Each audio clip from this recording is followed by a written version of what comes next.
Thank you, President Dias. Division 7, Gary Van Dam. Here.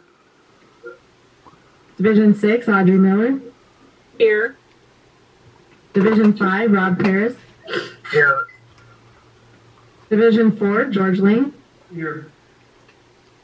Division 1, Shelley Sorsable. Here. Division 3, Frank Donato. Here. Division 2, Keith Dias. Here. We also have General Manager Chisholm, Here. Attorney Tilden Kim, and Pam Clark present for Holly Hughes. Here. Thank you very much. Item 3, voluntary public roll call. If any member of the public wishes to introduce themselves, please feel free to do so now. Vincent Dano, Palmdale Water District. Hi, Vince. Hi, this is John Joyce. Anyone else? Jack Cephas, White Fence Farms 3. Hello, thanks, Jack.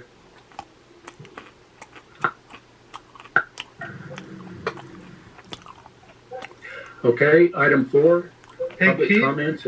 Keith, this is Frank. You got people on here, they have to identify themselves.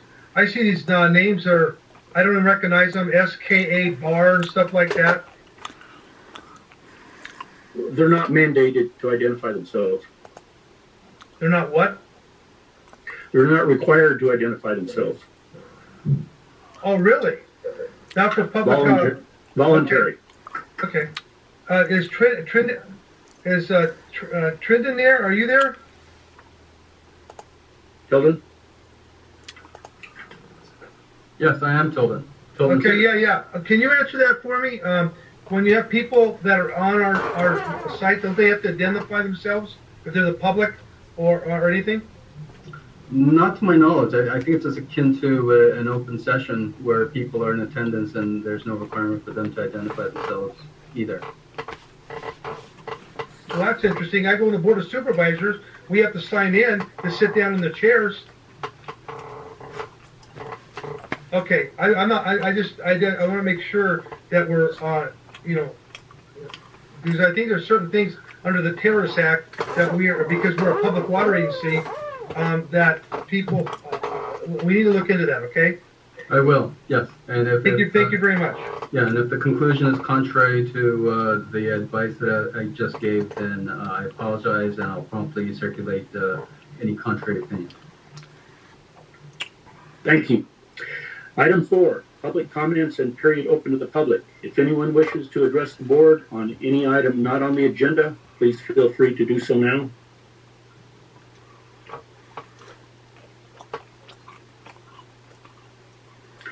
Hearing none, we'll move along to item 5. Do I have a motion to adopt the agenda?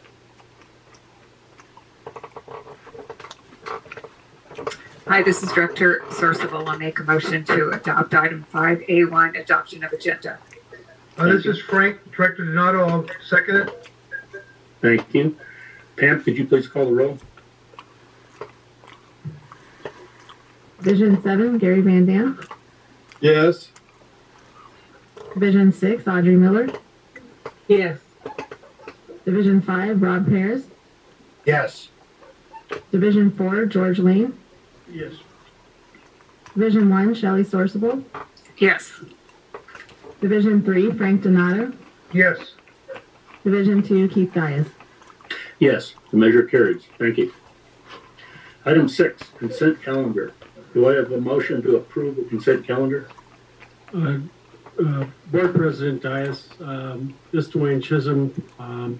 There are 2 items on the consent calendar, 6A3 and 6A4, that the Finance Committee has recommended be pulled from the consent calendar for reconsideration at the next board meeting following further study. Thank you very much. In that case, do I have a motion to approve the consent calendar without items 6A3 and 6A4? So moved. This is Director Sorsable. Thank you. This is Director Miller. I'll second. Thank you. Pam, could you please call the roll? Division 7, Gary Van Dam. Yes. Division 6, Audrey Miller. Yes. Division 5, Rob Paris. Yes. Division 4, George Lane. Yes. Division 1, Shelley Sourceable. Yes. Division 3, Frank Donato. Yes. Division 2, Keith Dias. Yes, the measure passes. Thank you. Item number 7A1. Public hearing on the 2020 Urban Water Management Plan, 2021 Water Shortage Contingency Plan, and amendment to Appendix J of the 2015 Urban Water Management Plan. Do we have a motion to open the public hearing?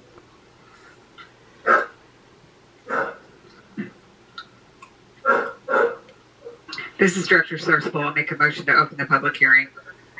Thank This you. is Director Donato, second. Thank you. Any more discussion? Pam, could you please poll the board members? Division 7, Gary Van Dam. Yes. Division 6, Audrey Miller. Yes. Division 5, Rob Paris. Yes. Division 4, George Lane. Yes. Division 1, Shelley Sourceable. Yes. Division 3, Frank Donato. Yes. Division 2, Keith Dias. Yes, the measure passes and the hearing is called to order at 5:37 p.m.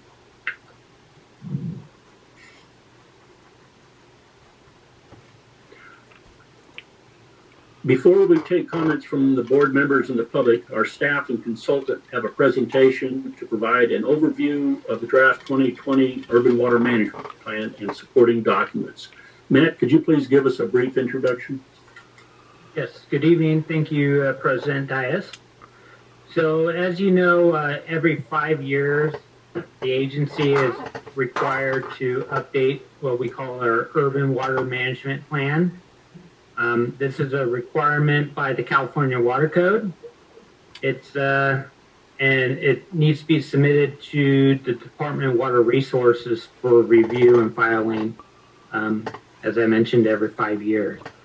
So we embarked on this year's update of our Urban Water Management Plan by hiring a consultant to assist us with that process. The board contracted with WSE, which stands for Water Systems Consulting. And we have Rob Morrow, who's an engineer for WSE on the line, that's going to go through and give a presentation of the draft Urban Water Management Plan update. This plan supports long-term water supply planning for the agency, also provides framework for conservation and drought response, and also is a prerequisite for applying and qualifying for certain loan programs offered through the state. So including in our packet on page 38 is a brief staff report, and also included are the documents that are going to be reviewed or summarized this evening by Rob Morrow. All these documents were posted on the agency's website on May 25th to allocate enough time for public review and input. So this evening we just have the process of conducting what's known as a public hearing. It's a requirement as part of updating this plan. And then we'll incorporate comments from the public and or the board. And our plan is to bring back for adoption of the plan at our regular meeting on June 22nd. So with that, I'll turn it over to Rob Morrow, and we've got a few slides to go through. It's probably going to take about 20 to 30 minutes, depending on the level of questions. So, thank you, Rob. Thank you, Matt. Hello, everybody. I'm Rob Morrow, WSC, and as Matt just said, I've got a few slides to walk through, and please feel free ask questions as we go through them. We're trying to summarize the basic analysis that was done as part of this urban water management plan and findings. And this is going to be a document that you and the public will refer to for the next at least 5 years until the next one's required 5 years from now. So next slide, please. So Matt actually just touched on a lot of the urban water management plan overview, but after that, we're going to talk about the demand projections, then the supply projections, and then reliability. So supply, demand, reliability. The water shortage contingency plan, which is a new, it's been required in the past, but has substantially more content required from the water code this year since your last plan in 2015. And another new item, Delta Reliance, and we'll talk about that as well. Next slide, please. So an overview. So Matt touched on most of these, and I think the key is for this is their requirement from the state. Every water agency with over 3,000 acre feet of demand or 3,000 connections must prepare these by July 1st of this year. And it's a common reference across the state that is referred to, and then a lot of the data is pulled into databases with DWR that can be accessed fairly easily. And so what we're trying to do is make a clear and concise summary of Avek's water supply and demand projections and and analysis for reference for you and again for the public. Next slide, please. So there's a lot of content in here. On the left is all the chapters in the urban water management plan, and these are basically required based on guidelines from DWR that are based on the water code. And then the appendices help support a lot of that information. And if you go to the next slide, highlight. Looks like the font got a little off, but so what our presentation is focusing on is chapter 4, which is the water demands, chapter 6, which is water supply, and then 7, which is reliability. And then we've got the appendix C is the Delta Reliance appendix, and appendix H is the water shortage contingency plan. So those are the pieces of this urban water management plan that we're highlighting today. Next slide, please. Okay, so demand projections. This chart, let's let you take a look at it here, is the last 10 years of water deliveries by Avek. And on the bottom is treated water deliveries, so from your water treatment plants or from your groundwater wells to your customers. The light blue is untreated water going for recharge, so those that will eventually come out as your groundwater. And then orange is untreated water to other locations. Some of that is untreated water to your customers, but most of it is transfers and exchanges and the like. And you can see how much it varies depending on water use, especially during the recent drought, 14, 15, 16, or 13, 14, 15, 16. And so we try to break this down into the different types of uses because you guys, as an agency, have a lot going on. And we start with the core of retail demands of the treated water deliveries, and then we look at recharge and other uses. So next slide. And what we're trying to do with these demand projections is, we're predicting the future. So we do the best we can with that. And we worked a lot with Dwayne and Matt and Tom on what are reasonable assumptions for future conditions. And there's different ways of going about projections because you want to be conservative. And if you want to have enough supply, you might want to have a little higher demand to be conservative for supply planning. But for financial planning, you might want to be a little more conservative with a lower demand. And so we talked about what's reasonable to show in the urban water management plan, because ultimately we talk about where things could go, but we select one set of numbers to present in the plan to meet the requirements of the water code. And we're going to talk about each of these variables. So population growth, per capita demand, so just individuals, what is their water use? Passive conservation, which is conservation that happens just from someone installing a new toilet that's got lower flow, or replacing a washer that's an old washer, and the newer one just has lower water use per load. And those things just happen as the plumbing code gets tighter and tighter over the years, regardless of the agency or even your customers investing in conservation.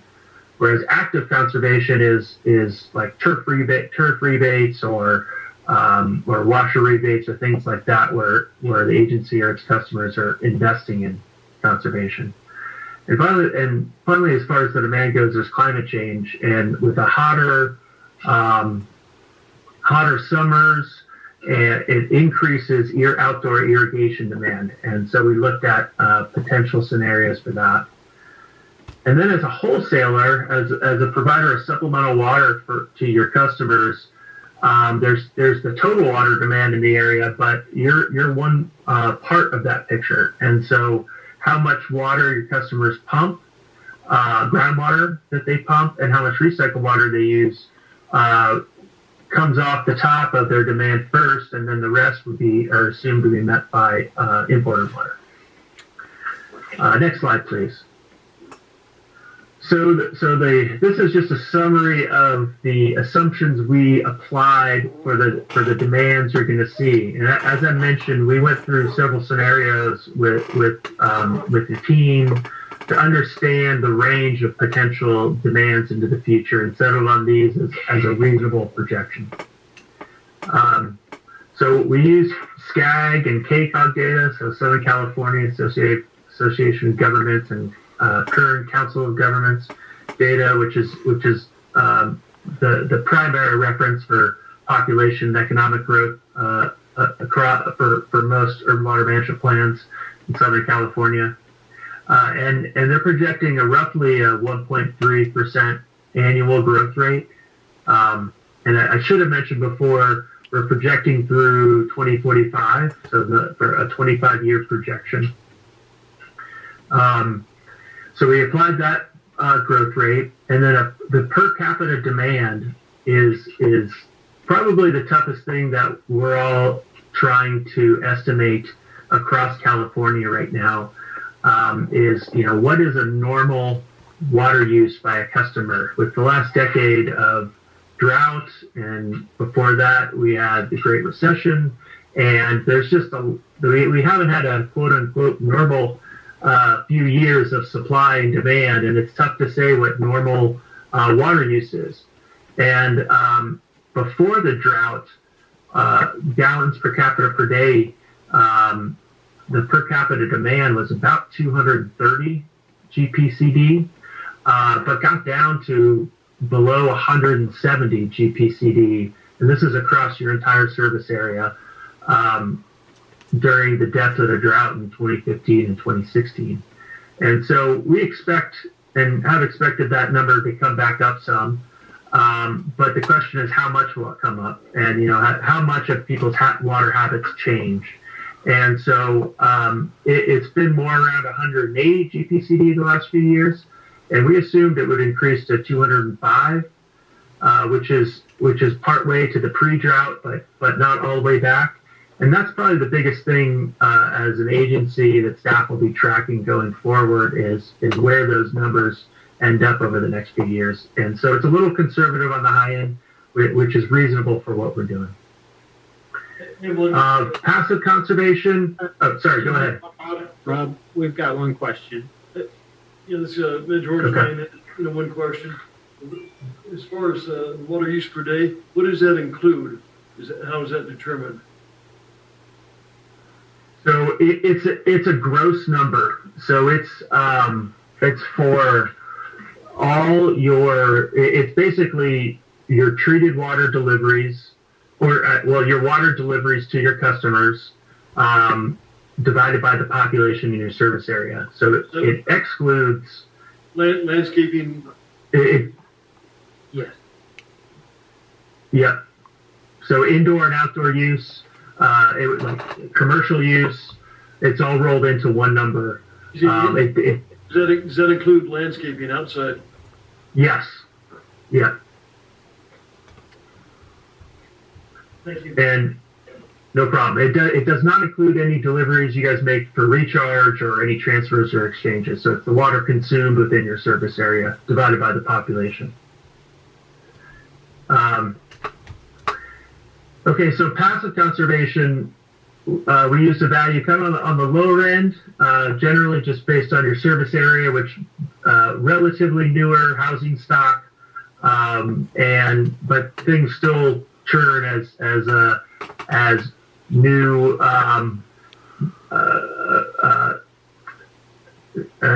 new things are installed and housing is upgraded. Passive conservation occurs. And this is under normal conditions. So this, if we're going into a drought and there's drought restrictions and things like that, there would still be. This is separate from water shortage actions that may be taken. But based on the supply demand we're going to get into, there isn't a driver to invest in aggressive conservation. On climate change, we looked at there's a lot of climate change models. We use the 10 models that are recommended by the state and DWR and the average of those. And for the Antelope Valley, it projects a 7% increase in irrigation demand. And I should mention that this is tied in with the analysis that was done for the Integrated Regional Water Management Plan and other water planning documents in the region. And so we built on that and used similar assumptions. So what that would, and this is by 2050. And so what it's saying is, assuming roughly half of demand is outdoor irrigation demand, it would translate to about a 3.5% demand increase by 2050. We did not explicitly add that percentage to the projection because of the uncertainty in the number of the second bullet, the per capita demand rebound.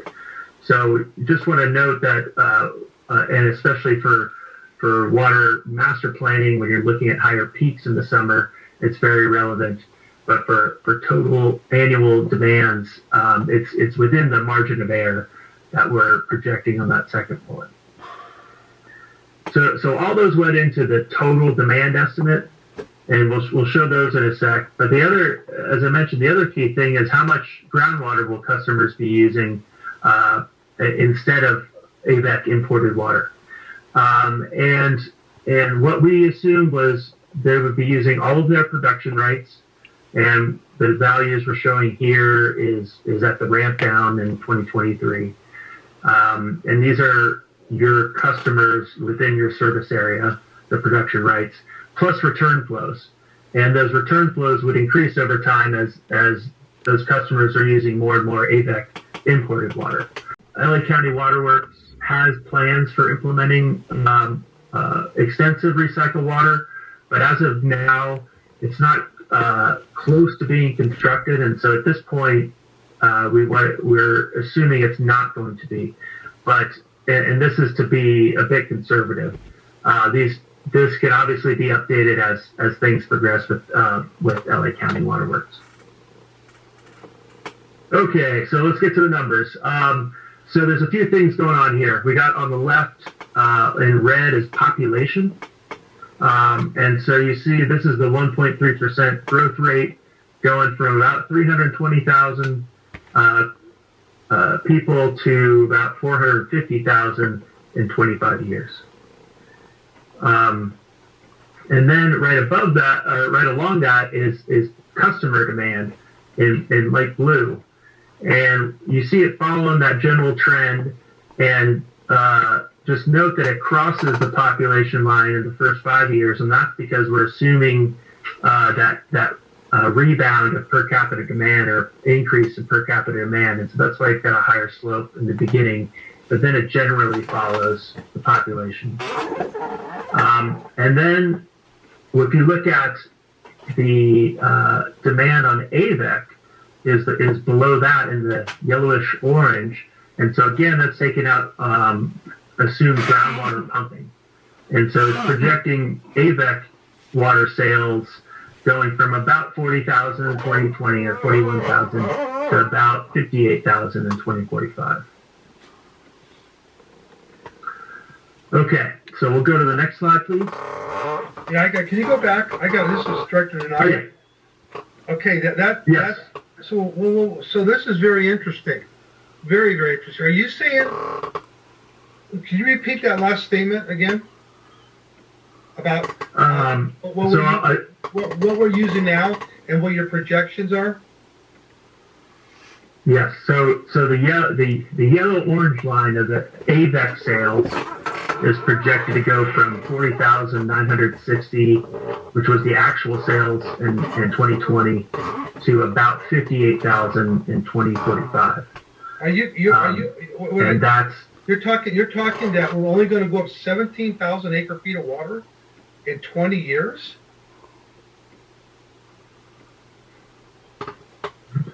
There's something. Well, no, this the is increase. Board. You need to take notice of this. I've been saying this for a long time. This is because that's nothing. 17,000 new acre-feet of water in 20 years. That means there's going to be a lot of groundwater pumping. Well, and so the blue line is total demand, and so that's projected to go from about 61,000 to about 91,000, and so that's a 30,000 total demand from what? You mean all the what? From where? From where? So that is what that is that includes groundwater pumping. So wait, from where? From who? For customers, for your customers using their adjudicated rights. Okay, that's exactly what I'm talking about. Okay, so I agree with you what you're saying, but when it comes to a budget and budgeting, I've been saying this all along that they're going to use more water than our table A water, and it's all about the cost of the water, of pumping the water versus using AVAC water that comes from the state. Yeah, and I think too. But go ahead. Sorry. This slide right here. This is the most important slide in the groundwater in our 5-year projections in the entire presentation going forward, because we're going to be hit with the state on the tunnel about $3 to $6 million a year. That's going to hit this agency, and I want to know how we're going to handle that increase. Is it going to be through water rates? It'll be our water rates going to go up to $1,500, $2,000 an acre foot, or are we going to raise property taxes for the pay of the agency cost of living? Because our cost of living right now in the Antelope Valley is running about 8 to 10% for this agency. Thank you very much. I want to make that point clear. Go ahead. Yeah, and just to repeat what I had said before was the assumption shown in those projections assume that the local customers use all of their production rights and their return flows before using any AVEC water, which isn't exactly what they're doing now, but it's a conservative assumption. Okay, so next slide, so we can jump to the recharge projections. And so this is the last 10 years of your deliveries to your groundwater banks, with the bulk of it happening going to the West Side Water Bank. And as you know, it follows the hydrologic cycle with state water project allocations, with 2017 being a wet year with a lot of capacity, and the drought having a lot less availability for recharge. You can see the East Side Bank coming online in 2016, and then you can see Upper Amargosa Creek project coming online late 2019 and working in 2020. And then you've got the High Desert Water Bank also starting up. these are opportunistic uses, and what we're going to talk about, yeah, you can go ahead and change to the next slide, please, is targets. And so the board's policy is for the agency to be able to meet demand in a 10% state water project allocation year for 3 consecutive years. So that bottom line, the orange line, is how much production capacity on an annual basis you would need to meet that target, to meet a 10% table A year. We've got a 5% year this year, and how much you would need to be able to meet that goal. And what the blue line is how much water you need in storage if you had 3 consecutive years of 10% allocation to meet demands. So what it's saying in 2020 is you would need 25,910 acre feet of production capacity over the year. Well, more than just production, it's producing it from the wells, it's distributing. You have to be able to convey it and get it to customers.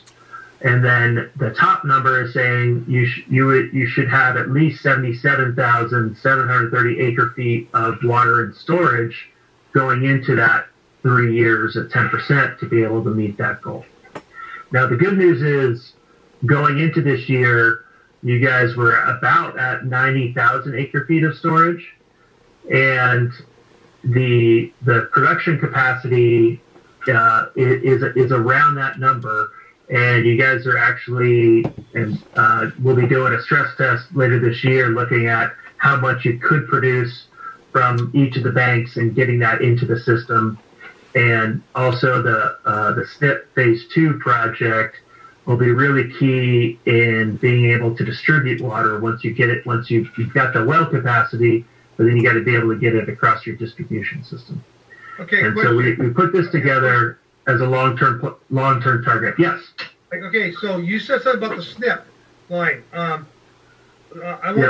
want you to elaborate on that, because where in your study are you projecting that is going to come online?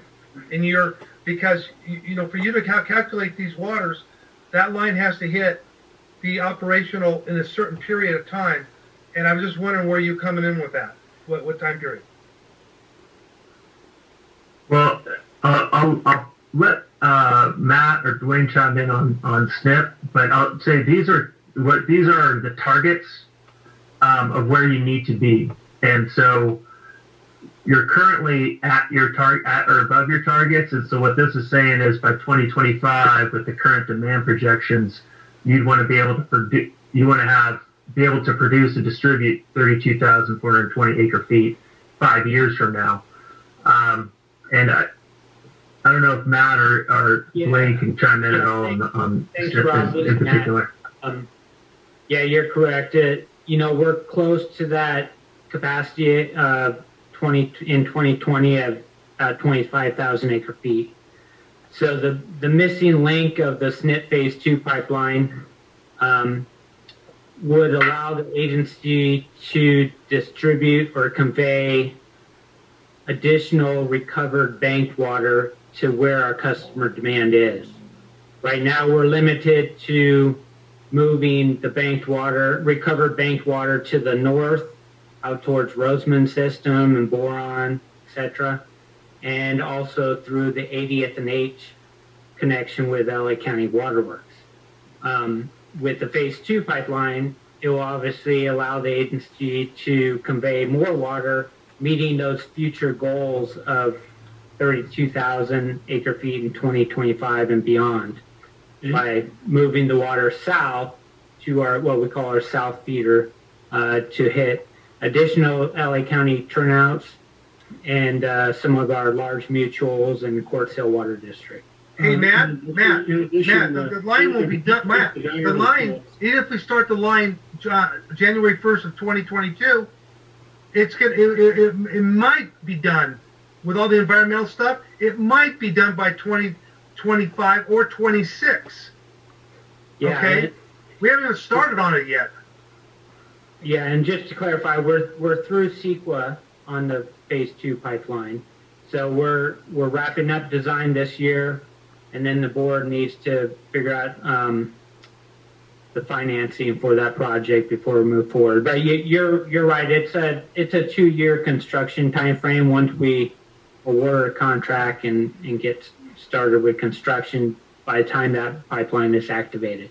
So Yeah, because well, I'm bringing these things up, and I shouldn't be the only director doing this because I'm not the agency engineer. But when we're paying them money for a professional opinion, and we have staff, you've got to interject and say what he's saying. Not that he's wrong, but whatever information he's been getting, it's not correct under the current circumstances because we're not even there. So for him to say our targeted rate this and that, when the pipe has not even been approved yet or any funding, we're going to be missing that timeline.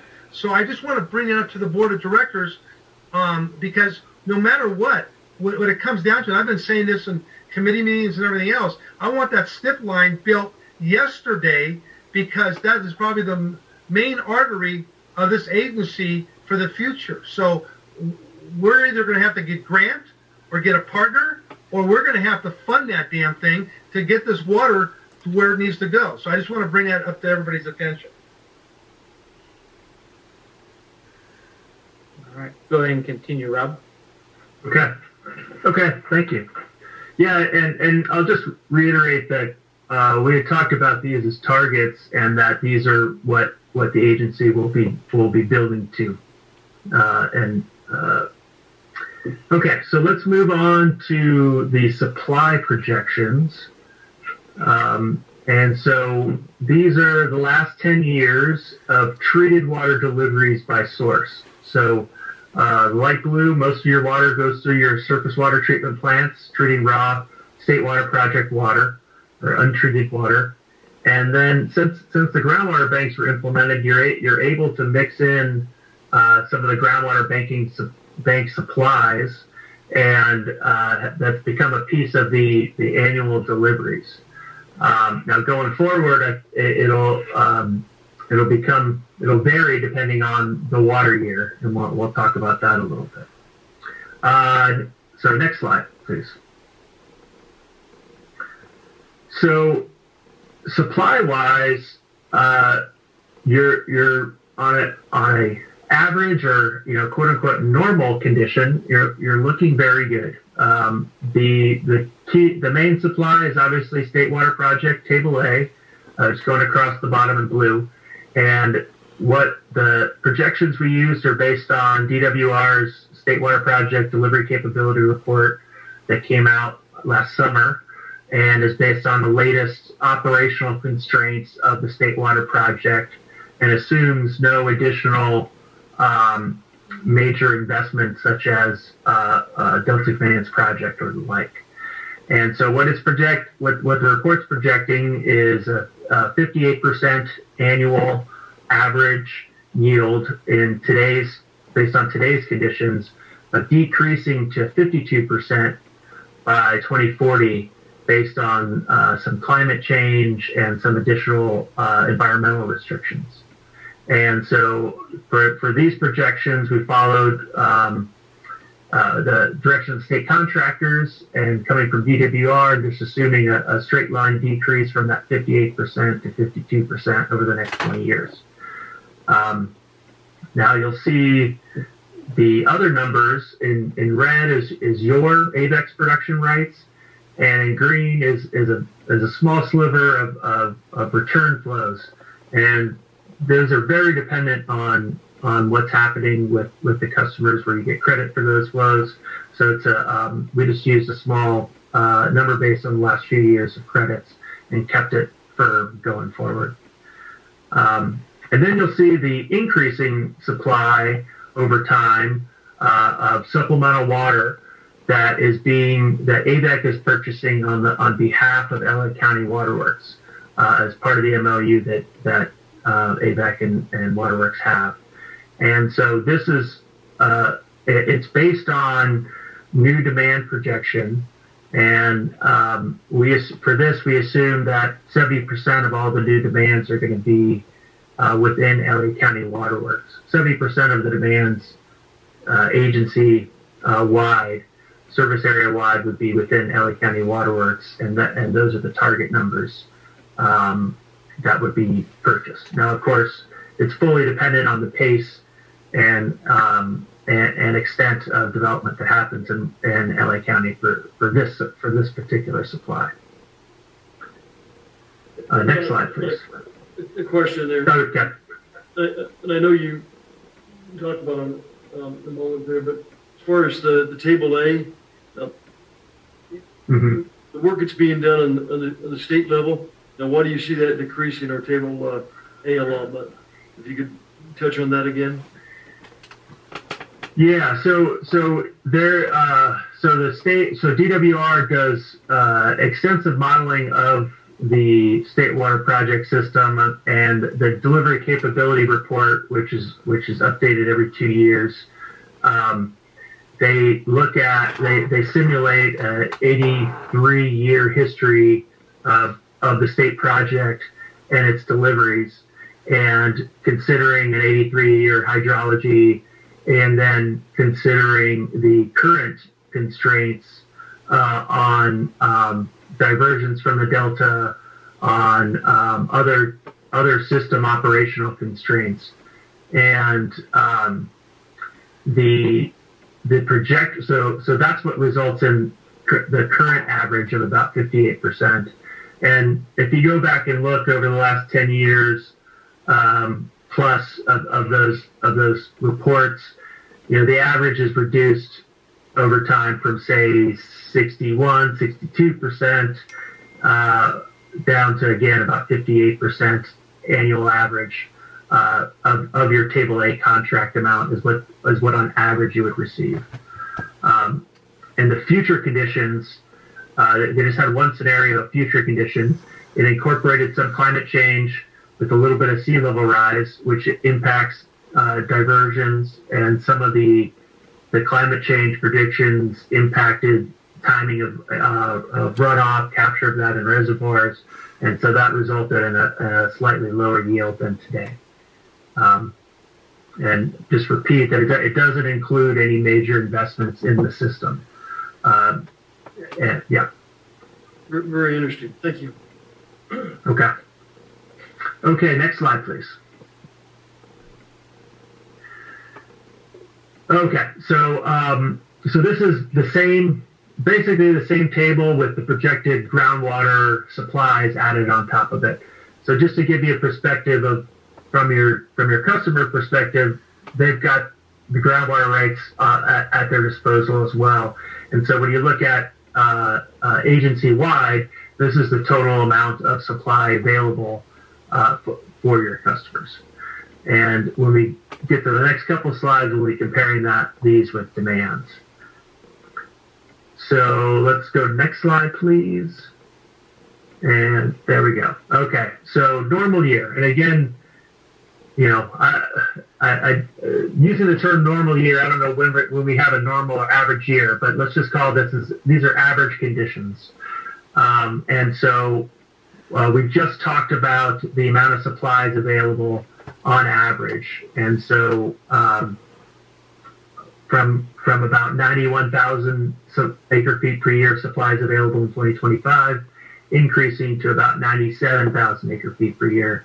And you can see the state water project decreasing, but the new supplies from the supplemental water for LA County Waterworks increasing. Is your demand for Avek supplies, and as you can see, on average the demand is much lower than available supplies, and I think that's the way it's been for a while. But the agency realized a while ago that we don't have average years every year, and it's about how do you meet demands in wet years and in dry years, and make sure in those extended drought periods you're going to meet the demands of your customers. And so let's go to the next slide to look at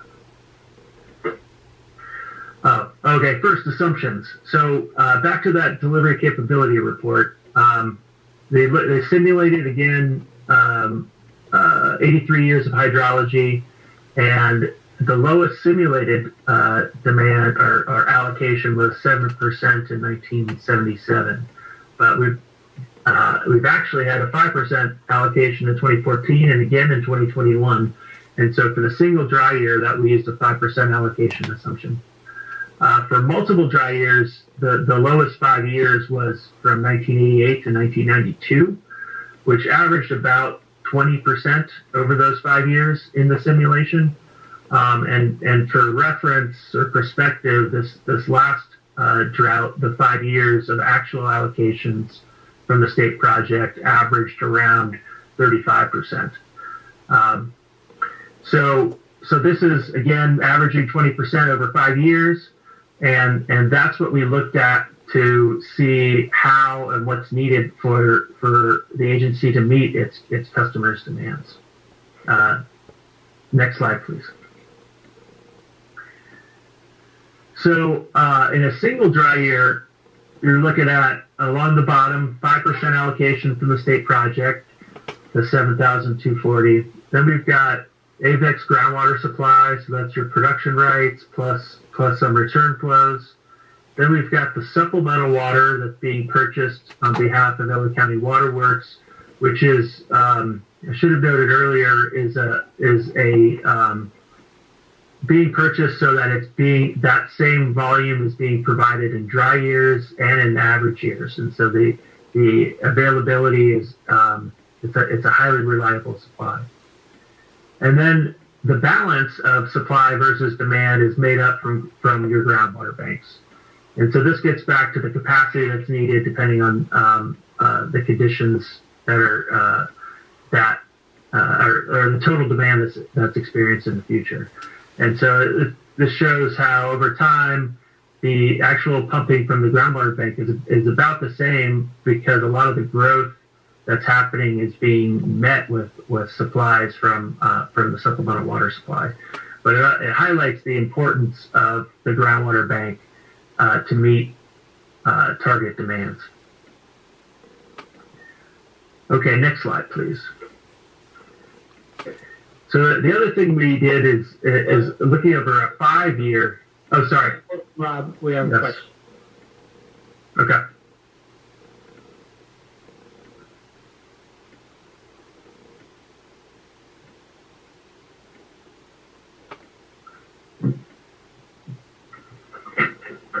Is a question, or I can't hear anything if the question's supposed to be coming. Director Lane, did you have a question?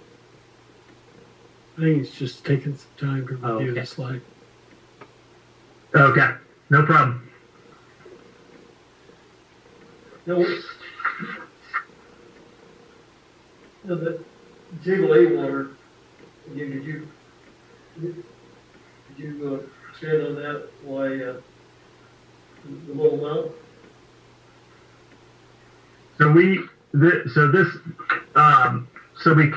We evaluated for reliability. You're required to evaluate two different scenarios. One of them is just a single dry year, basically a worst case, one-off lowest table A allocation. And so we use 5% allocation, which is this year's allocation for the state project, as well as what was allocated in 2014. Did that answer that question? Okay, thank you. So how are we going to fill our water bank? This is Director Sorsable. Let's see. I don't actually. Let me see if I have a slide that we can talk to that on. It's a good question. Well, maybe if you go to address. Well, okay, let me talk about this, and I'll go back a few slides to address that question. So this is if we had the 5 year simulated drought, again averaging about 20% allocation from the state project. So to simplify all the numbers that went into that, what we showed was in the blue bars along the bottom is how much you'd actually pump from your groundwater banks over those 5 years at this 20% allocation. Or it's not 20% allocation on average. And it obviously shows increased pumping over time as demand increases and as the availability of state water projects stays the same in those drought conditions. But what this is comparing it to is the top line is the target amount based on the board policy. And so what it's showing is that the board policy is providing plenty of buffer for the simulated drought conditions, that the simulated 5-year consecutive drought conditions. And let me see if there's any questions on that before I move. Are you saying based on the 5% allocation? Are you saying based on the 5%? So okay, so this is 5 years of allocations, and let's see, it's the simulation from 1988 to 1992. So it's 12%, then 32%, then 13%, then 26%, and then 18%. And so it averages 20%. And there's a lot that went into that number. So actually, maybe if we go to the next slide, you might be able to see a little better. Can I interject real quick? I got a question. Okay. Okay, so Yeah. with these graphs and studies that have been done, whatever happens to us regarding the amount of allocation water we're going to get from the state, if it is a 4 or 5 year drought, we'll say, that will also burden the local area here, because we're not going to get the snowfall. If it's not going to go to the Sierras, I doubt it's going to come to San Gabriel Mountains, and they're going to flood these mountains with 20 feet of snow, which means that the trickle effect from the snow packs up the Tehachapies, the southern Tehachapies, and our San Gabriel valleys are not going to produce enough groundwater, and the tables are going to start dropping rapidly as well. Because remember, the farmers and the stipulated judgment allows farming still to continue on with their water, even if the tables start dropping. So how are we going to offset the basin if we're not putting water back in the ground every single year? We're going to need about 250,000 acre-feet of water to put in the local area to handle something like this. That was kind of my point. Yeah. Okay. Well, let me show you this graph, and then we'll go back. Well, I think I can try to answer that question. Well, this is question you're answering. So this is question you're answering is so important. Yeah. Yes. No, not just AVAC. This is so important for the entire valley, because we're going to have to do something with not just us, but everybody's got to get on the horse and start figuring out ways. When we do get a wet year, we're going to have to flood this basin as much as we can, because it ain't just AVAC, it's all these other people that are involved taking the water. Go ahead. I'm sorry. And no problem. And so what this is a simulation is if you had those 5 dry years for the next 5 years, what would happen? And so on the left, 2021, this is assuming a 12% allocation from the state project in the dark blue, and you've got your groundwater rights in light blue, and you've got a little bit of supplemental water supply for LA County Waterworks, and the rest is made up with, the balance is made up with supplies from your groundwater bank. So you're drawing down your groundwater bank. And in this case, we assume you're starting the year with 90,000 acre-feet in your groundwater bank, and so at the end of the year, you've got 74,300 left in it, in this scenario. And then in the following year, again, you've got that amount in your groundwater bank, but you get a 32% state water project allocation, and it's enough to meet your average demand. And again, going back to the assumptions, this is assuming that your customers are maximizing their production rights and return flows, and so they're using those first.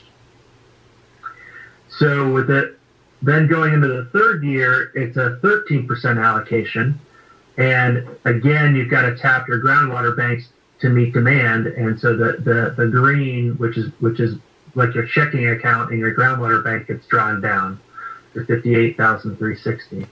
2024 is a 26% allocation, and you don't have to tap the banks. And in year 5, with the 18% allocation, you do again. And so what the previous slide was showing was cumulatively over those 5 years, how much you have to tap the groundwater bank to meet those demands.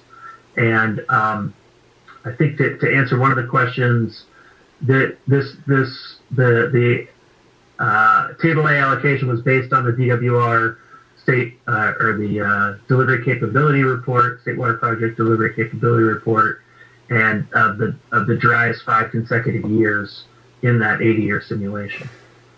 So I haven't answered the question about how you're going to fill that groundwater bank, and I don't actually have a slide explicitly for that. But if we can go back, I think 4 slides. I got a question. Can you hang on for a second? Yeah. Because maybe I missed something. Yeah. Okay. Did you take an accountability that's, I mean, this area is titled as supposedly going to be the next bedroom community boom? Let's say another 1,000 homes, 2,000 homes in the next, we'll say, 10, 12 years. Did you take accountability for all those turnouts and water availability for those houses in this study? So we based the growth rates, the population, economic, housing growth rates based on the latest SCAG and KCOG data, so the Southern California Association of Governments and Kern Council of Governments, which was it's about a 1.3% growth rate, which wouldn't necessarily reflect a boom in housing, but it is higher than in the recent past. So it is a key assumption in all of these is how quickly will housing and new growth occur. For Avek in particular, that pace of growth is mitigated with the MOU with LA County Waterworks of purchasing supplemental water. And so if that growth is happening within LA County Waterworks, the need for the impact on the existing supplies is mitigated because new supplies are being acquired for that demand. Well, what if Avek can't? What if Avek can't find that water? Let's assume. I mean, who says we're going to be able to find this water? Because if we're getting hit the next 3 or 4 years, let's just say with a drought, I don't think there's going to be too much water for sale out there. Well, Matt or Dwayne, you want to comment on that? Well, this is the question that has come up several times before. And as you all know, that additional water resources, whether they're imported water supplies or additional production right, would have to be acquired to meet those demand projections. Staff is working on a couple of different alternatives that can be progressed. However, we do not have a crystal ball that says, yes, we can acquire these, but we can make plans for what the impact is going to be and know what that impact is going to be. And that's what this urban water management plan is trying to do, is to identify the benefits of acquiring those imported water supplies, and also recognizing, as you have, Director Donato, the impacts if we don't acquire those new supplies, what effect it'll have on our overall supply for our customers. I think the plan is correct, but you or nobody else or anybody can predict what the price of that water is going to be to purchase to become supplemental water for any kind of housing or developments in the Antelope Valley. Nobody can. Whether it's 5,000 acre feet, 5,000 per acre foot, or it's going to be $25,000 per acre foot. You cannot put that in any kind of scope of assessment and for projecting what the cost is going to be. You know, one item or major item, this agency is a supplier of supplemental, water. But if things got really difficult, one thing we haven't accounted for is still a tremendous amount of groundwater in the Antelope Valley. And if it got down to, critically, if we had to have that for health and reasons right there, we still have the pumping rights, and maybe we made exceptions, but the worst scenario would have to pay the replacement, cost. So that's an item I haven't seen, mentioned. So I don't think there may not be enough for unlimited growth, but for the health and welfare, we certainly have enough, water. I don't think anybody's going to go without with our tremendous reservoir we're sitting on in the Antelope Valley. Yeah, I think going through this urban water management plan, it's clearly one of your best assets for providing reliable supply. I'll try to address the questions from Director Sorsabal and Donato. Maybe go back 4 slides. I'll try to make it quick. So, one more. There we go. So this is just, and again, I don't have the, we did this analysis, but I don't have a slide on it as far as how much you would want to recharge each year to meet those targets. But I think in general, what this is showing is on average is the difference between supplies, which 2025 is about 91,000 and demand about 44,000. The difference between those two can be recharged. And this is an average number.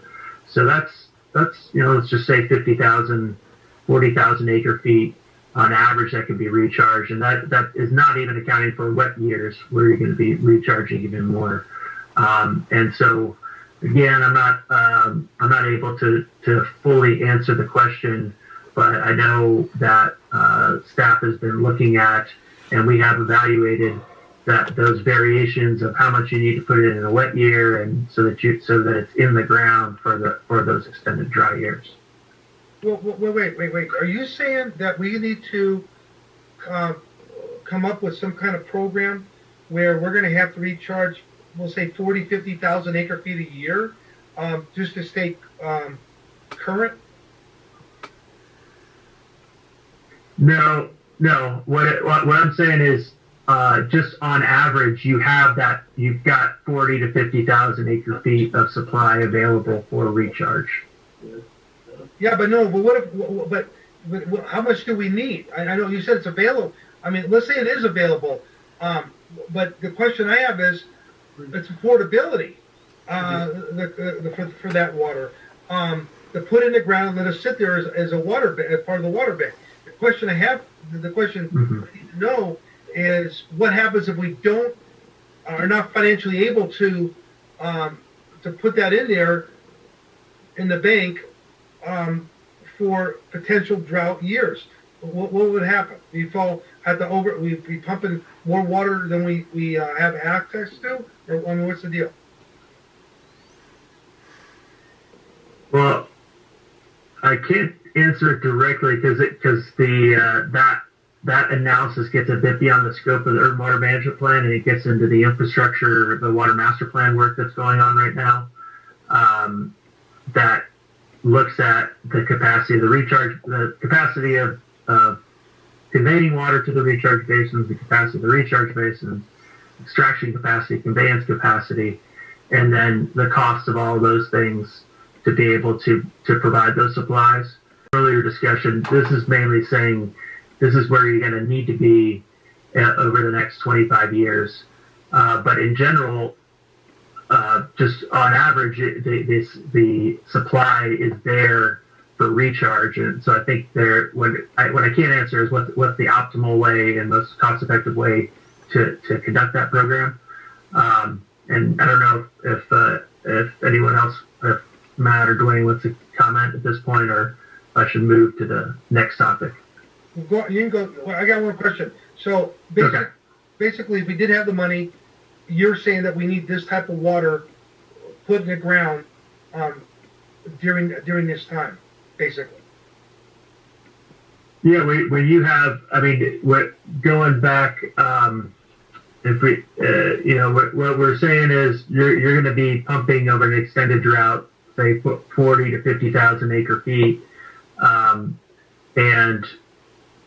well, or even more, but you're able to put that in just a few average years. And so right now, especially with the lower demands, you've got a good buffer between your supplies and demands.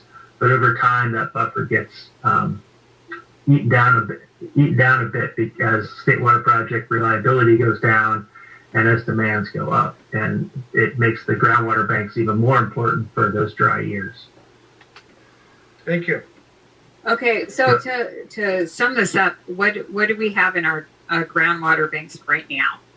Like, how many years would that take us out if we had a 5% allocation and could not put any more water into the ground?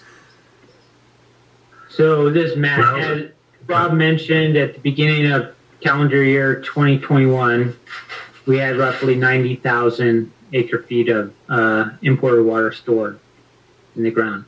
This year, we plan on recovering somewhere around 23,000 acre feet of that banked water.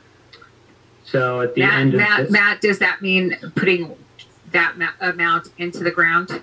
No, that's okay. Recovering, extracting. Extracting. Yeah. Okay, just want to be specific. Okay. And demand, and that's put into our system and supplied to the customers. So at the end of this calendar year, we'll have roughly 70,000 acre feet, plus or minus, maybe high 60s, acre feet of stored water for future years.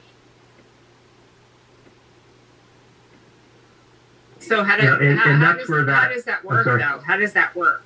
Looking at this projection. Does that work? Well, if the next 2 years are below average years, dry years, then we'll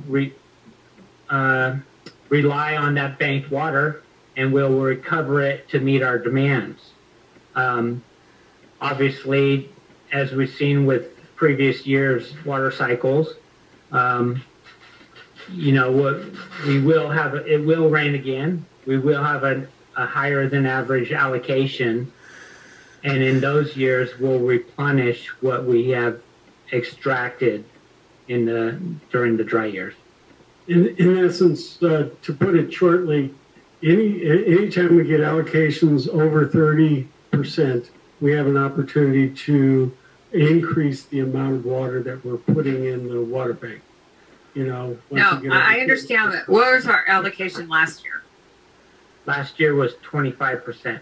Okay, so that's not in excess of 30. So I'm just saying, I'm just cautious to be planning the right amount of water to be in the ground for us to extract. Yeah, and if you recall that one slide that showed where we should be banking wise at the year 2020, we met that target. We were there in 2020. So round numbers, I guess that's okay. Now let me go one step further, Matt. Now we're not going to have any spillover. We're not going to have any carryover this year. Putting into San Luis for a drought next year. Is that correct? That's correct. Okay, which means that we're going to eliminate 100% if we have a drought next year. Same allocation. We're going to eliminate whatever's left in there 100%. We could be taking 40, 50,000 next year out of the ground. Is that a possibility? No, because we don't have the physical means of recovering that amount or pumping that amount out of the groundwater basin. Okay. So you answered my question, because this is a problem, a serious problem that we really cannot, and I've been working on this and been told that we could, but But we right now are not prepared for a 3-year drought of a 5% allocation because we didn't put enough water in the ground. We need to instead of buying more solar panels and crap, it doesn't matter. We need to sit down and really put our pencil and find out what it's going to take for us to put water in this ground so we have enough water for 5 years. Even NEP doesn't have enough water after we get the high desert water bank in to put as much water as they want to put in there. So this is something we need to definitely look at because I'm more concerned of the current customers right now than I am in the future. And we need to have two mechanisms. Right? And I was against this. You guys voted against me. I said leave the 7.5% of the increase in water rate to cover additional water supply. And I was voted down. Okay? And I'm making this point clear because we need to do two things now with our future water rates. And you better take some notes, staff. The two things we need to do is one, is put as much water as we can, carryover water, in San Luis. That's number one. And number two, every single year we max out our water banks with water, table A water, every single year. And if that means we got to raise our rate another $150 an acre foot, we better damn do it. Because you know what's going to happen? You just said we can't run more than 30,000 acre feet through our system right now. What are the people going to get the water? This is a scary, scary situation I'm hearing tonight. So we need to figure something out, staff and board, because this agency is not going to be able to operate and give enough water to everybody if there's a 3 consecutive year drought with a 5% allocation. Your presentation has been very good. It's an eye-opener that I can't even believe what I'm seeing here. But this is something we have to deal with as directors, and we can do it. It's not that we can't do it. We're just going down the wrong path. We need to figure out how to keep this water available to the people of this valley at all times. And I'd say add to that, Frank, is correct us if we're wrong, staff.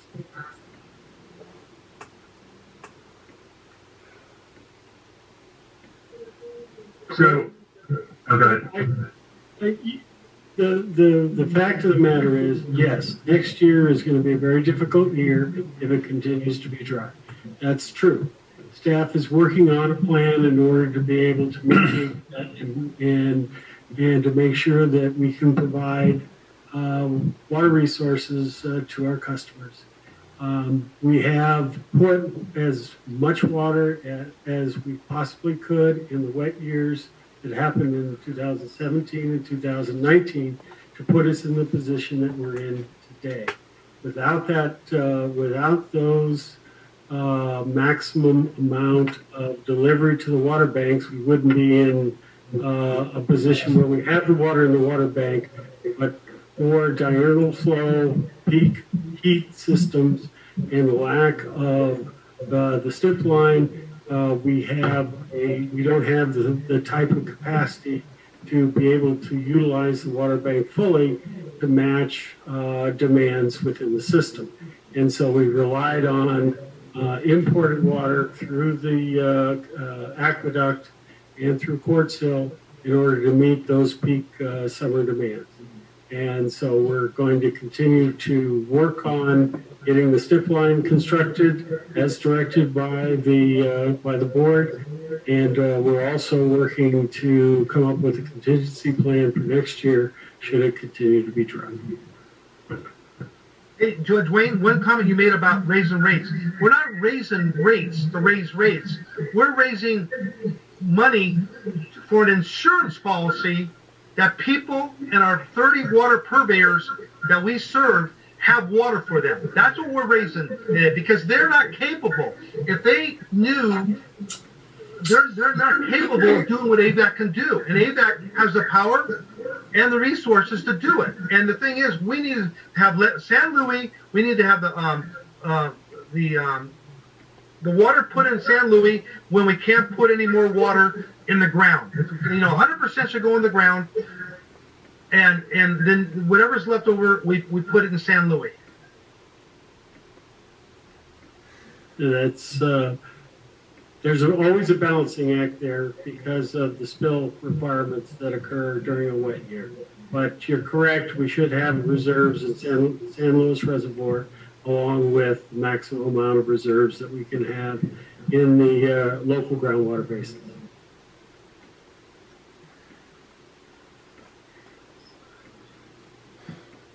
All right, any more?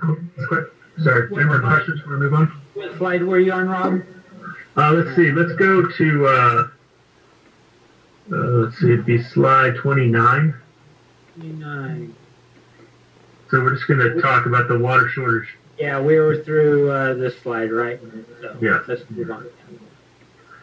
So I just want to note that we got one slide on this. As a wholesaler, you've got limited control and on individual retailer water use. That's passed down to the individual retailers and on their customer water use. So what this water shortage contingency plan, the WSCP, as I mentioned, there was a lot of new requirements coming out of the last drought, and the state felt that a lot of folks' plans were inadequate. So there's a lot of new content here. But what it comes down to is what for you as a wholesaler is when may shortage actions be taken, such as voluntary cutbacks, mandatory cutbacks, investments in conservation, and for you, it's fairly straightforward in that the investments in the groundwater bank are helping to avoid anticipated cutbacks or making mandatory cutbacks on your customers. And so this is, for you guys, it's a fairly straightforward look at if you start to have potential shortfalls of working for your customers. And so this is also called out separately because a new requirement is that the board must adopt the shortage contingency plan as a separate item from the urban water management plan when it comes back for adoption in a few weeks, so that it's more of a technicality, and so that you can update this plan next year if you need to, and it doesn't have to go through all the urban water management plan water code requirements. And acknowledging that reacting to an extended drought it can be tough, and that they're allowing for as much flexibility as possible in these plans.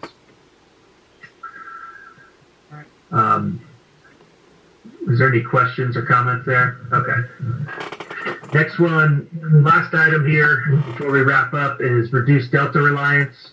So this is a new requirement that came out of the 2009 Sacramento San Joaquin Delta Reform Act.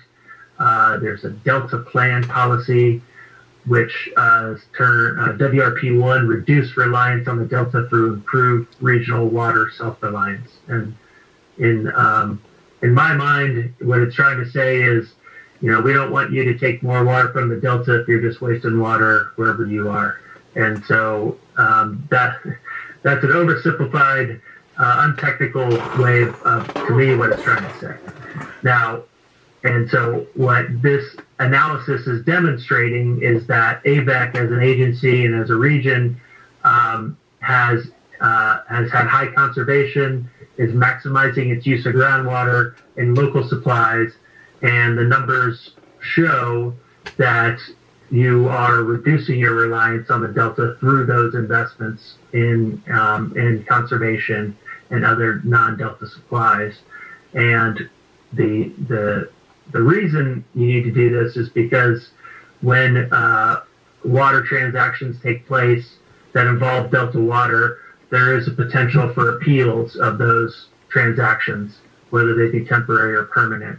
And this demonstration of reduced reliance should avoid the acceptance of those appeals, or it should lead to a denial of appeals. although I am starting to get beyond my engineering expertise and getting into legal, so I'll try not to go too far there. And so the slightly weird thing for this is that this requirement, the agreement on how to address it was just reached in the last year or two, but the act was passed in 2009, and so they're requiring or recommending that everybody go back to their 2015 plan and basically say the exact same thing in the 2015 plan as they're saying in 2020 as far as the reduced reliance. And so, Was this a state law of the legislature? yeah, well, so it's and I may need counsel to weigh in here before I start messing up my terms, but it comes from the Delta Reform Act of 2009, and it's a policy that came out of the Delta group, and I think I don't know if there's legal precedent set for this particular policy yet, but that is the direction we were provided as far as the best way to comply with this policy and avoid legal issues. It appears that too many people have too much time on their hands. I mean, we got live for decades and decades. And Rob, this is Tilden Kim, General Counsel. Yes, so, thank you. Yeah, so I'll just chime in that there was a legal challenge to this Reform Act. And, I can't hear that. I'm sorry? Could you speak up, Tilden? Sure. So there was a legal challenge regarding this Reform Act of 2009, and that challenge was unsuccessful. So the provisions of that act do apply, and so that is why Rob and his company have gone through this analysis. I'm not sure. Are we legally required to follow this act? Yes. What happens if we don't?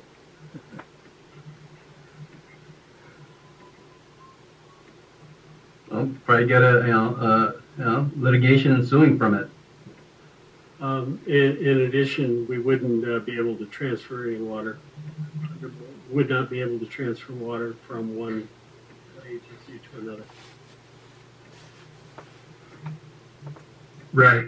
So it applies to not just Avek purchasing water for themselves, but also selling your water. So, and I think if you go to the next slide, the good news is as I mentioned, through water use efficiency, through your maximizing your groundwater availability, through potential development of recycled water, Avek has solidly demonstrated increased regional self-reliance based on the requirements of how to demonstrate you meet the policy. And I think even more importantly, we did this analysis assuming that all water, the new supplemental water for the LA County Waterworks, new supplemental water from the MOU comes from the Delta, which has not been the case and is not expected to be the case, but we wanted to be conservative in case, because we can't fully predict the future. And it still showed a decreased reliance on supplies from the Delta. And so again, it provides, that just demonstrates that you'll have the maximum amount of flexibility you'll need into the future for the new supplemental water supply acquisitions. And the short takeaway is based on this analysis, you are consistent with the Delta plan and should not have issues with transfers and exchanges tied to the Delta. If there aren't any questions, we can move to the last two slides. Okay, next slide. So we've said this throughout, but I'll just repeat. So in normal wet years, Avek has more than enough supplies. And so continue to do what the agency's been doing, which is recharging that water and storing it, and when appropriate, conducting transfers and exchanges. And the key assumption in all that is the state water project average yield and the projected yield.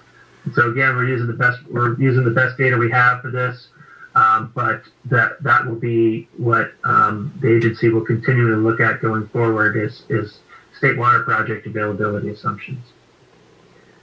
And the second is that Avek's groundwater banks can provide sufficient supplies in the dry year scenarios, but as we've noted, it will require an expansion of infrastructure as demands grow and as state water project reliability decreases over time. And that infrastructure includes the recharge capacity, the recovery capacity, which is the wells, and then the conveyance capacity. And right now, the conveyance capacity is really the bottleneck, and that's what SNP Phase 2 is really aiming to address. Okay, then one last slide. No more. Go back one. Just timeline. So this report has been available over the last 2 weeks.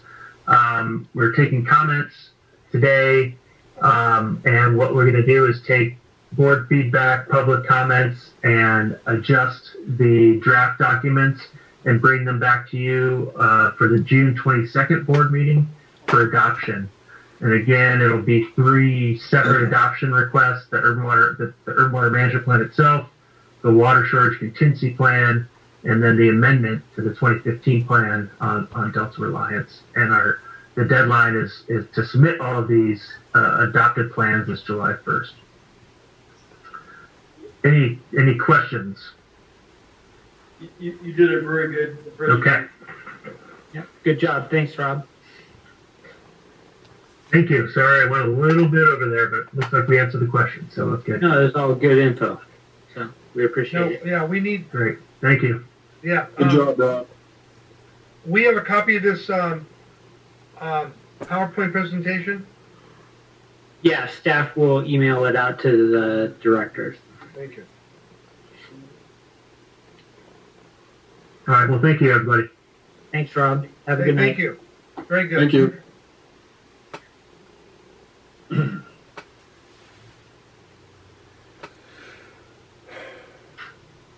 So, President Dias, now we need to open it up for public comment. Are there any comments or statements by the public? If so, please identify yourself for the record prior to making your comments or statements.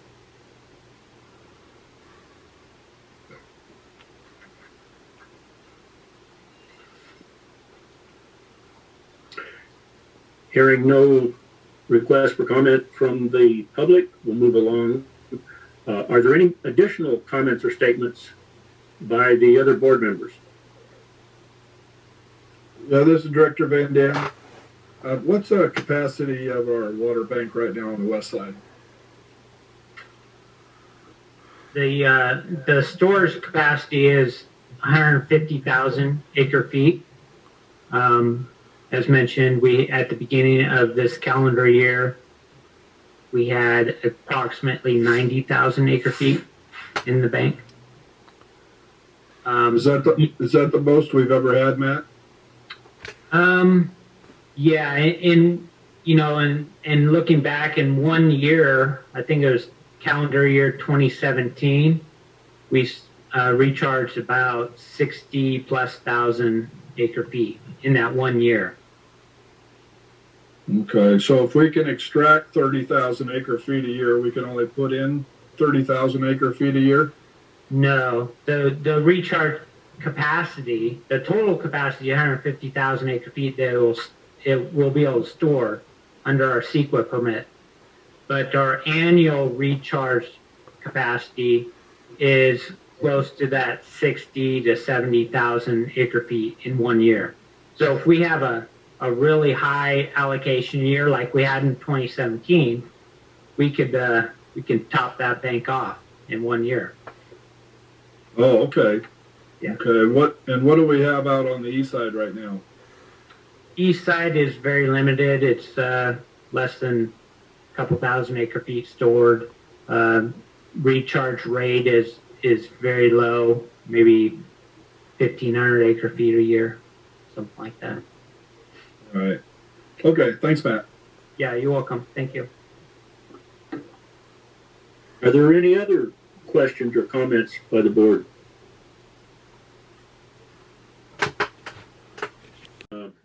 I will ask for a motion to close the public hearing. Mr. President, this is Rob. I move that we close the public hearing. Thanks, Rob. Do we have a second? This is Director Miller. I'll second. Thank you, Audrey. Pam, could you please call the roll? It's Division 7, Gary Van Dam. Yes. Division 6, Audrey Miller. Yes.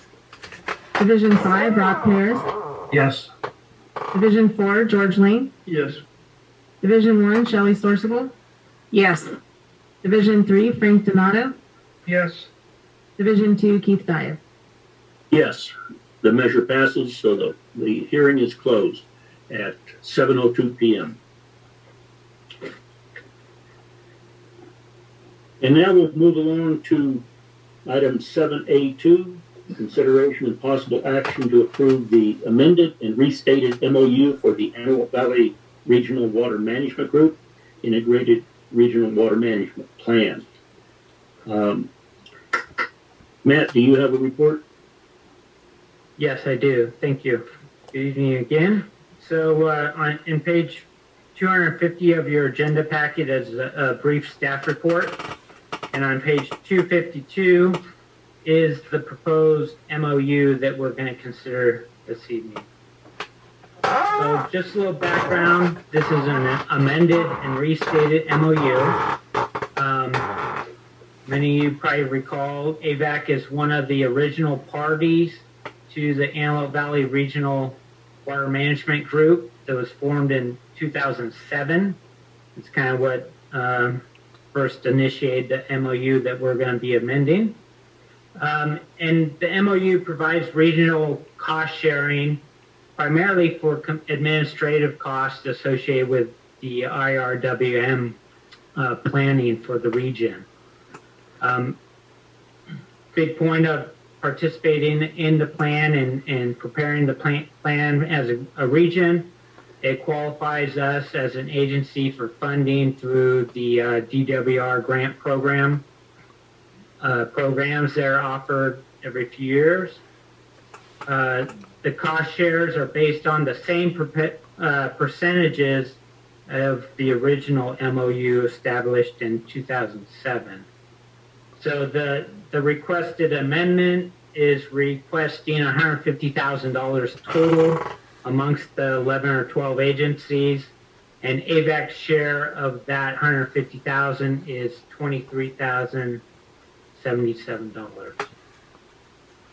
So just to go on, the amended MOU also updates the term until December of 2023, includes continued support of a consulting firm that helps the region conduct stakeholder meetings, keeps us apprised of upcoming grant opportunities, also helps us with grant applications as a region. Also, the parties have agreed to fund the next 3 years of the 25% of the USGS program for the next 3 years. We also recognize that the plan itself will need to be updated in 2024, and prior to that time, we'll have to do a similar amendment to this MOU at a later date. So this table here shows the parties that are a signatory to the MOU. You can see mostly water agencies, and you can see the county sanitation districts number 14 and 20 are also a part of the MOU, as well as the city of Palmdale and Lancaster. And then on the right, or the middle column, you can see the percentages. AVAC's at 15.38% of the total cost, which equates to $23,077, which is listed on the far right column.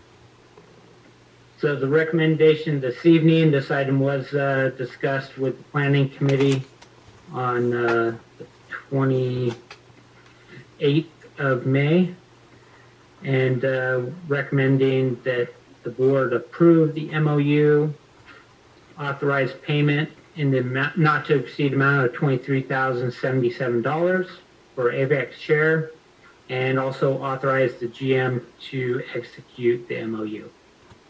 So with that, I'd be happy to answer any questions. Yeah, I have a question. This is Frank, Director Dobb. Hey, on this MOU, this has no bearing or any language that would insinuate the MOU we have with the one we're working on with D40? No, entirely two different. Okay, that's all. I just want. Okay, thank you. Any more questions? Then do I hear a motion to approve Board Order 782? John Lear, this is Director Sarsable. I'll second it. This is Director Donato. Thank you. Any more questions or discussion? Hearing none, could we have a roll call vote, Pam? Division 7, Gary Mandan. Yes. Division 6, Audrey Miller. Yes. Division 5, Rob Pears. Yes. Division 4, George Lane. Yes. Division 1, Shelley Sorsable. Yes. Division 3, Frank Donato. Yes. Division 2, Keith Dias. Yes, the measure passes. Thank you. Item 7B1, monthly status update on the High Desert Water Bank. Yes. Engineering Manager Justin Livesey. Did you want to say something first, Frank? No, that's fine. I was going to introduce Justin, but that's fine. Okay. And unfortunately, Justin had a T-ball or a Little League game to attend for his kids tonight, so I'm going to be stepping in for Justin. So this is our monthly progress update of the High Desert Water Bank project for the month of May. This slide gives a brief overview of the project objectives and the short-term goals over the next 3 months. Primary focus is on the pilot well construction, the new aqueduct turnout design, and overall project design, as well as coordination with Edison and DWR. On the right, you can see the project siting plan showing the well pilot recovery wells and monitoring wells that are currently under construction, as well as some other key points located on the project.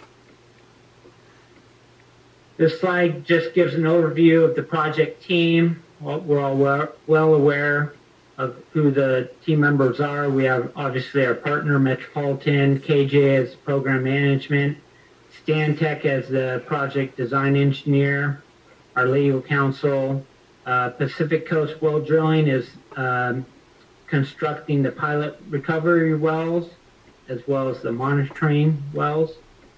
And that's pretty much on this slide. This slide gives an overview of the current engineering and field work being performed. Stantec as the project design lead. We've submitted the 30% design of the new turnout on the California Aqueduct to the field division, and they had no comments. And then once we got the field division feedback, that same design was submitted to DWR's engineering division, and our schedule had a 3-week review. That period ends at the end of this week. So we've had some communication with them, and it doesn't sound like they have too many comments, but going to be pretty minor. So we anticipate receiving that design back from DWR. Stantec is also developing the recharge basin design. At the end of this month, we do have a workshop scheduled that will involve the design team, Avek's engineering staff, Dwayne, myself, and then also operations staff just to get input from everyone involved that we're on the right path as far as the design of the recharge basins. Stantec is also working on the pump station design and electrical service tech memos. We anticipate receiving those in the next couple weeks. We've received the final geotechnical investigation report prepared by Stantec and their subconsultants. And KJ and staff have reviewed that report, and it's very thorough. Stantec and KJ continue to monitor the well drilling activity, and I've got a slide to give an update on the status of that. We have a little table here showing the deep monitoring well, the dual completion piezometer nest, as well as the 4 pilot recovery wells. There, the second column, you see the casing size of each, the depth that they drilled on each of those. All the drilling activity is complete, and we are in what we call the zone testing phase for 2 of the wells, and we're waiting for some water quality results on pilot recovery well number 3. So overall, the well drilling contractor is on schedule per the contract for the activity that you see on the screen. This is our overall project budget. Just a reminder, you can see the column there on budget allocation is $131 million. That's based on a contract with Metropolitan. We've approved just over $20 million in contracts, or 15.6% of the $131 million. We've paid out $14 million, and we have an available budget of $110 million of the 131. And obviously, it's broken down by major components of the project. This slide just gives a summary of each of the contracts that have been issued. Obviously, KJ for program management, Stantec for project design, and Pacific Coast for the well drilling of the pilot wells. And just shows the original contract amount, any amendments or change orders, and what's been paid out to date on each of those. This slide just gives a summary of the accounting of deposits made by Metropolitan into our capital account, and also payments going out to the various consultants and contractors. So our current balance in this account is roughly $3 million. We anticipate receiving payment of about 1.4 million in the next couple weeks from Metropolitan. This slide just gives an overview of the schedule, what's been completed recently. That's in the upper half, and then the bottom half is what we have coming up. Some key dates coming up are the tech memos for both pump station, electrical service, and then we have our continued well drilling and testing that goes out into late fall of this year. We don't have any issues or updates at this time. No board actions to consider, and that's about it, unless you have any questions. Thank you. Thank you, Matt. Item 8, General Manager's Report. Wayne? Thank you, Board President Dias. This General Manager's Report for June 8th, 2021. As far as our Northern California forecast, it is dry, as you would imagine, during this period. You can see here, these are the precipitation by the water year. You can see that we started out October with 0 amount of, I'm sorry, quickly back here. We started out with a zero amount, and we're going to end with a zero amount as we go through. You can see here's average, these blue lines. So you can see that we've been consistently below average, and the state is in a drought condition. As far as these are all the areas where we got precipitation. Monitoring to gauge us, the driest year was 76, 77 at 19 inches. We're at 23 inches here. And as you can see from this, unless there's a late storm in late September, October, we're going to end the year as the second driest year on record. As you can imagine, our reservoir levels are very low. We're 37% of capacity in Oroville and only 44% of our historical average. The same holds true with San Luis Reservoir, and where we're at 41% of capacity and 54% of the totals. And the graphs I'll show you will indicate that we're drafting pretty much as we did back in those very, very, very drought years in '77. If you look a little further here, here's our reservoir level. You can see it peaked in May, and then it's gone down. Here's the two driest years previously, and the reservoir levels are fairly low. This is causing, this low amount of reservoir amount is causing some real electrical power grid problems because the reservoir will soon be below the intake for the power plant that's at Oroville, and as a consequence, there won't be any power generations from Oroville for a couple of months during the summer period while this was very low, and which would require, the state and the independent system operator to buy power from out of state, just as an added impact of drought is the fact that we generate less. Fortunately, we're not moving much water, so there isn't as much need for the state water project. But as the state as a whole, we'll have a void in the power generation that comes from the state water project. As we look here, it's the same holds true for this particular area here. You can see as we move down, we're kind of following the same track with regards to where our reservoir levels are, and you can see we're going to be very, very low at the end of this year.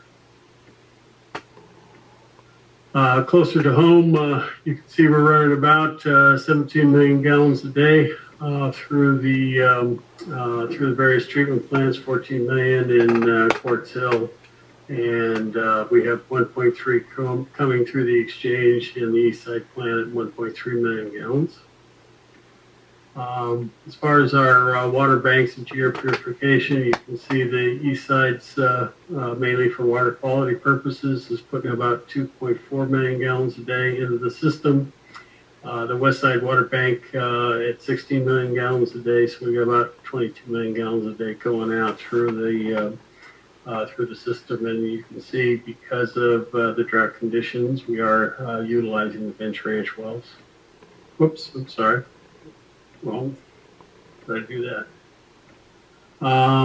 As far as water banking, the only water that we're putting in is water for the East Side water bank, and that is for water quality purposes.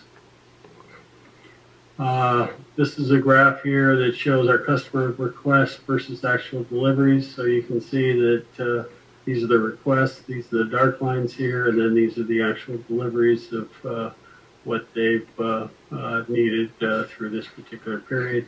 We anticipate this is going to spike up during the June, July, and August period.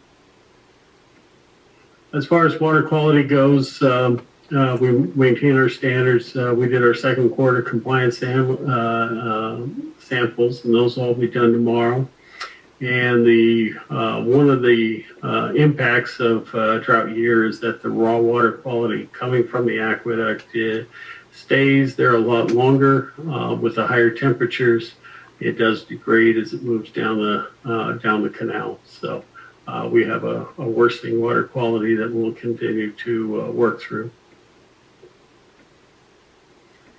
From operation maintenance updates, we've completed the Phillips Lab project, and we're just pending approvals from the health departments. And then we got the Kern County Department of Drinking Water regulators. We're out at the Roseman plant and the North Feeder and doing a sanitary survey. They're going to be doing that 6/9, which is, I guess, the case of COVID-19 that we're monitoring.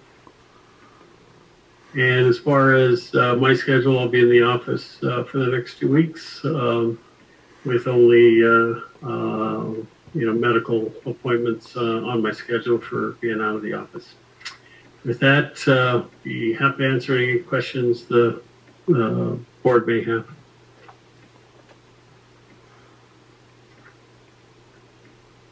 Any questions for Dwayne? Thank you very much. Item 9, director's report. Do any of the board members have any reports to make?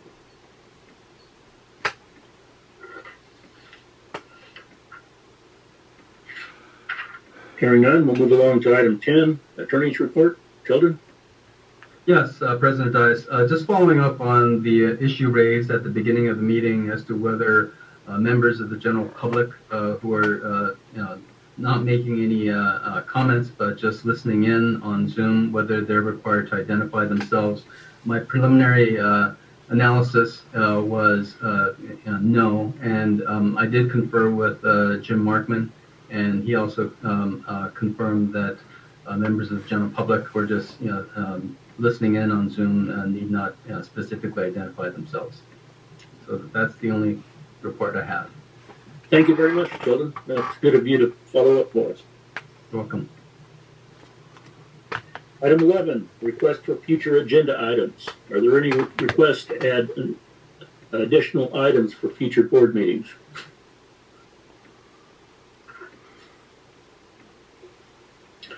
Hearing none, is there a reason to go into closed session tonight, Wayne? Yes, we have 2 items, item D and E. D and E. Do I have a motion to go into closed session for items 12D and 12E? Mr. President, this is Rob. I move we go into closed session for the items you specified. Thank you, Rob.